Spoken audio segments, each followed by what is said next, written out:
Hi, my name is Sabrina Hendricks, but people call me Rain.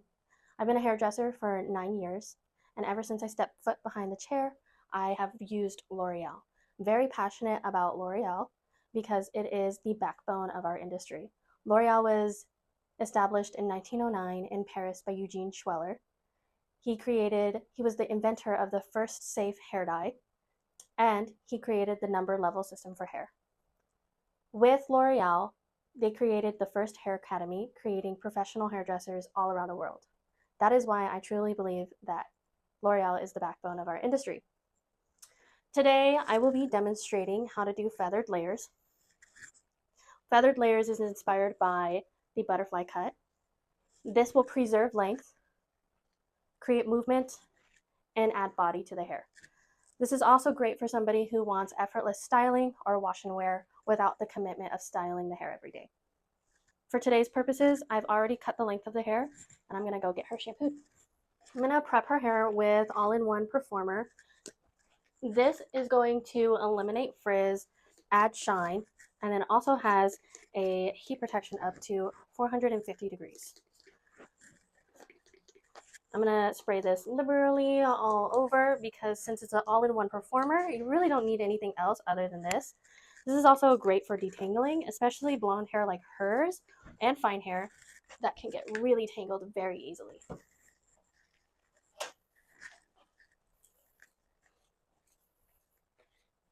So reasons why I chose L'Oreal is because L'Oreal is such an innovative brand. L'Oreal has made so many improvements, not just creating the first safe hair dye, but also it being a very well-versed brand. It has great access to education, which has been my number one source for education. It also has great access for business tools and content creation.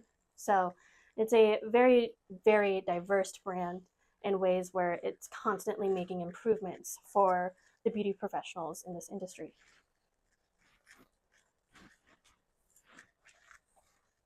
So after I get her hair all detangled, I'm going to create a center profile, splitting her hair in middle, starting from the hairline to the nape of the neck.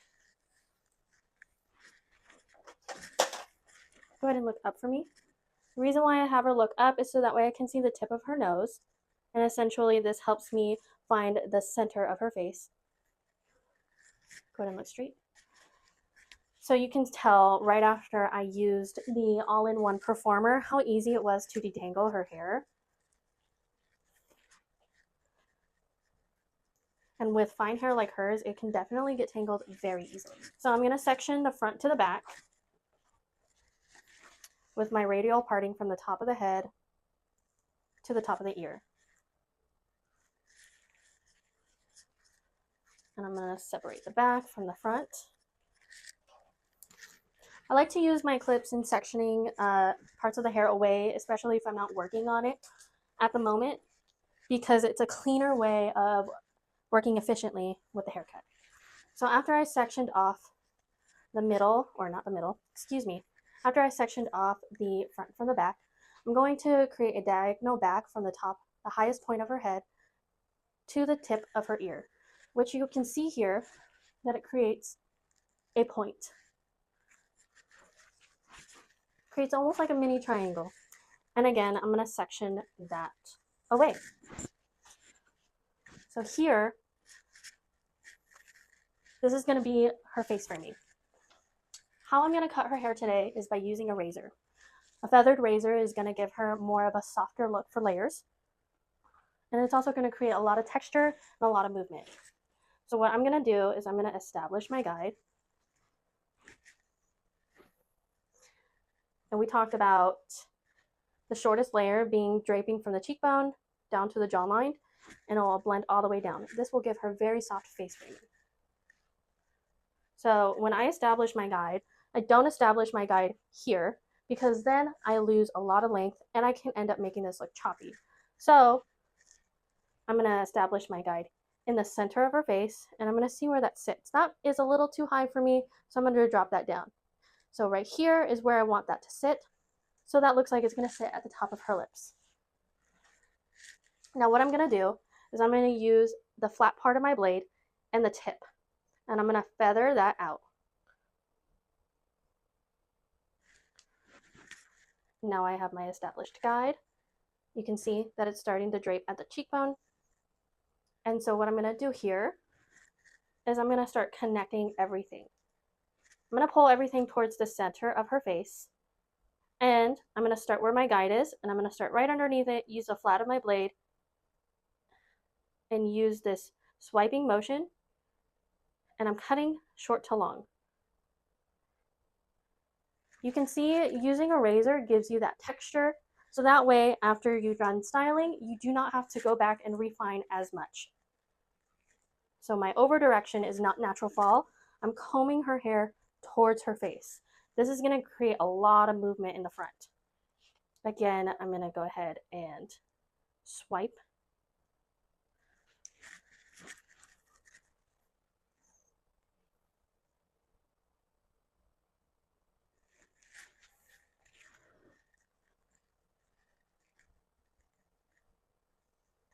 And you can see here, it is now short to long, and we have established a face frame.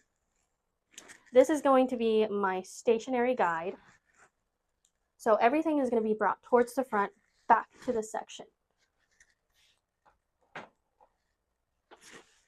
So that same radial section that I made, where I created that point of a triangle, I'm just going to grab that, and I'm going to comb that all towards her face.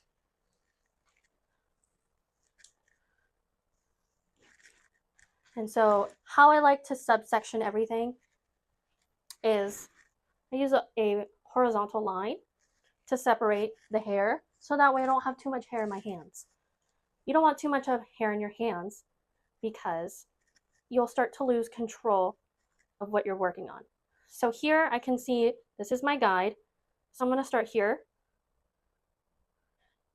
and feather and swipe all the way down.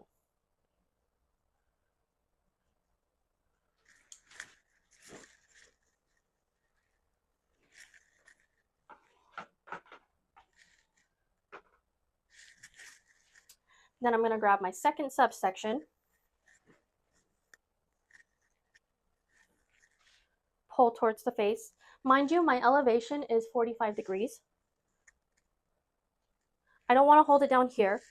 The reason why I don't want to hold it down here is because then I can cut into her length. I don't want to cut into her length.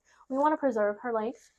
We want to have layers and movement without having choppiness in the hair or a disconnection from the layers to the lengths.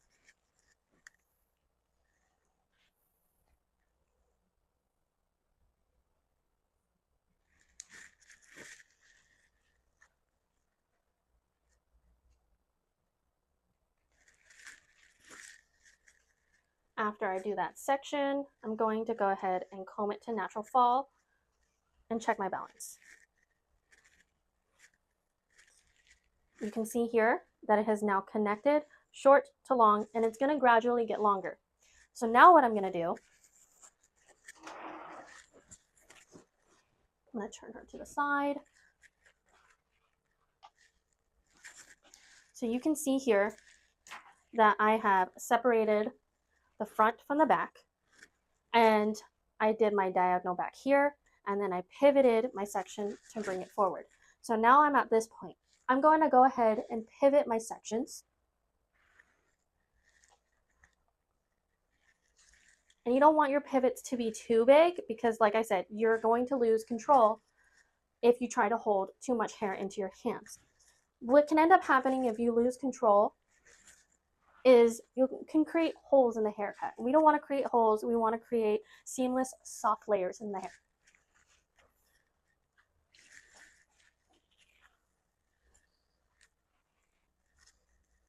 My over direction is always going to be back to my stationary guide.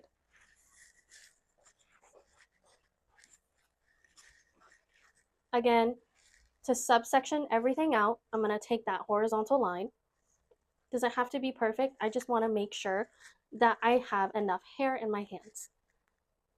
You might need to take a couple extra subsections for her hair.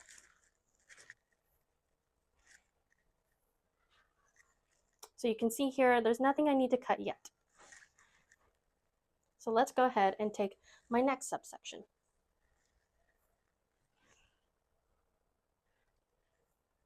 And then I'm connecting everything from the front to the back.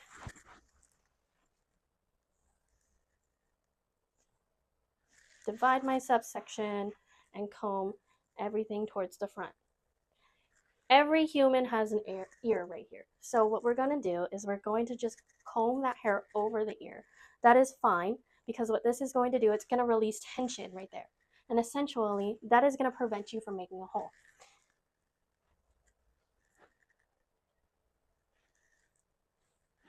Let's grab my guide.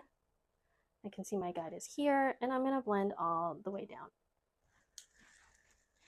Now we're coming back to the nape of the neck. Essentially, what I want to do here is I want to hold it upwards at that same 45-degree angle.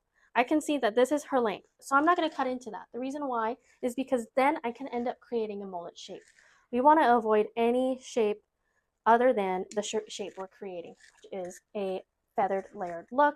It's going to give it a round shape in the back. After my second pivot, I'm going to go ahead and take that middle section, and that is going to be my last pivoting section.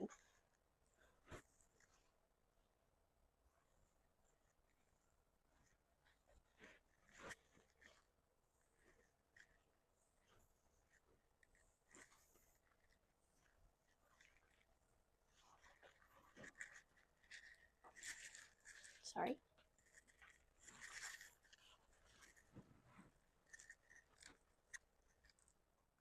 Going to create that horizontal subsectioning. And now I'm going to ask my client to look down for me. The reason why I'm asking her to look down is because it's going to be easier for me to hold this section, and also it is going to be a lot easier to comb these sections forward because her head is looking down, and now gravity is going to work in my favor. Essentially what I can do is comb it forward and it combs downward, and she's already looking down, so I do not have to fight gravity anymore. After I pull all my sections forward, I can see I need to cut here. So I'm going to blend that all the way down.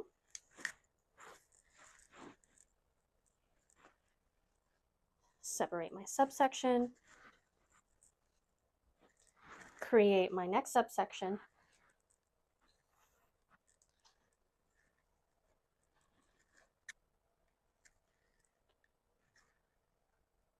And if you can't see your guide anymore, this is what I would recommend doing. Flipping it over and seeing where that guide is.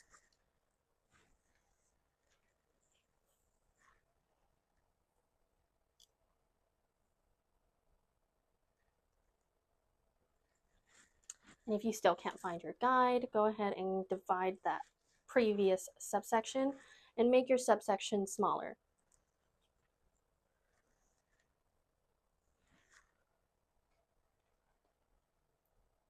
There's my guide.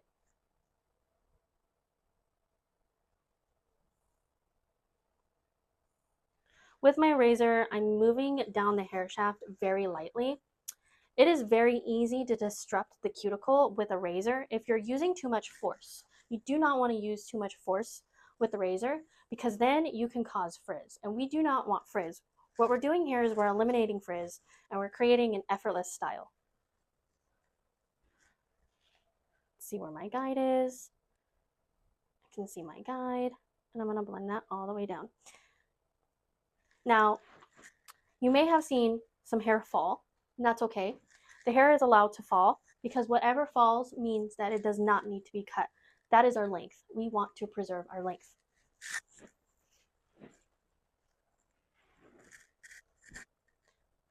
And then I'm going to repeat the same thing on the other side.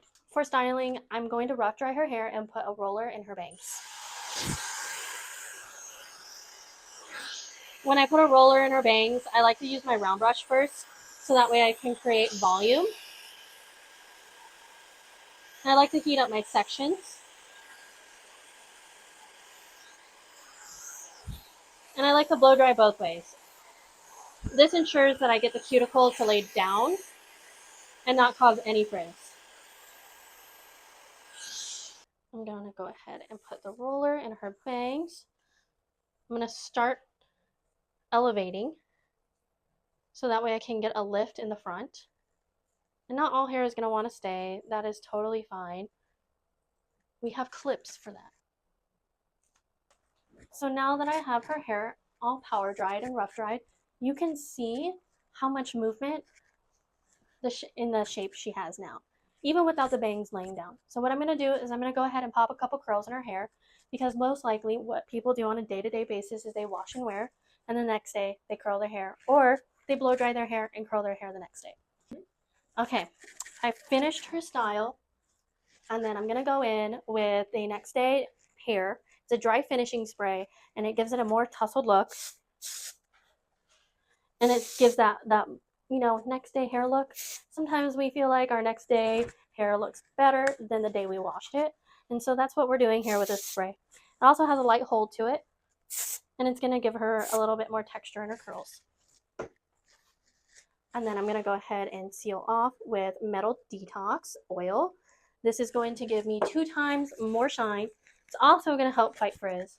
And people who use the Metal Detox Oil see 87% less breakage in their hair. And then this is the look. You can see that she has so much more movement all around her face. She has those layers that sit right on her cheekbone. She can create that curtain bang effect if she really wanted to, or she can have that effortless look. In the back, you can see all the movement in her hair without having too many choppy layers. So this is all that layering that we just did in the front, and you can see all that movement, effortless, soft, and it's not too heavy. All right, thank you for watching.